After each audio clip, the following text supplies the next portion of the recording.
Hey everyone, thanks for joining us for the Crosswalk Devotional Podcast. Over the years, our editorial team at crosswalk.com has written these devotionals, observing truths we see at the intersection of faith and life.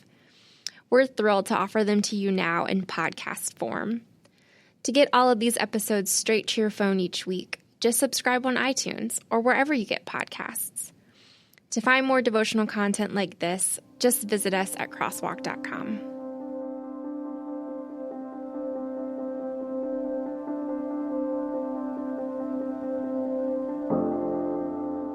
Keeping the Best Things First by Catherine Britton, read by Kelly Jane McGlynn. And this is my prayer, that your love may abound more and more in knowledge and depth of insight, so that you may be able to discern what is best. Philippians 1, 9-11. How often do we resign ourselves to the tyranny of the urgent? If you're me, it's a daily struggle not to use that little phrase as an excuse for losing sight of the big picture. It's so much easier to take care of what's immediately in front of me instead of what should be first in my life. I'm a task-oriented Martha, so concerned with getting the job done that I forget to focus on Him first. I can tell myself that I'm doing my work as unto the Lord as much as I want, but I don't serve anyone when I get harried. You probably know the feeling. You tell yourself you're cooking a wholesome dinner as a supreme act of service and love for your family. If they only appreciated how many other things you have to do besides stand over a stove, when little Anne asks if you'll help her find her favorite CD. Something boils over, and it's not the pot on the stove. In taking care of dinner, you've forgotten to feed a godly attitude of patience and love. That's me to a fault. James makes it clear that faith is constantly looking for ways to serve. Like Martha, however, we can get so busy that we forget why we're doing it. I often catch myself thinking that if I'm not busy, I'm not doing enough for God.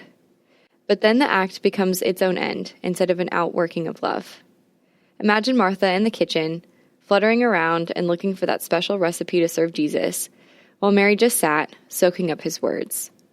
Martha's response to this was probably well-intentioned, that is, from a human point of view. She was serving and wanted others to serve with her, but Jesus called her bluff. Only one thing is needed, Christ said, and Mary has chosen what is better. Better?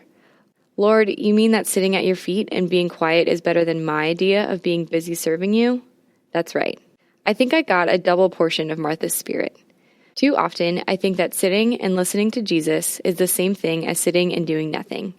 I think it's laziness. Satan whispers that my time could be better spent doing than learning, and then the tyranny of the urgent takes over.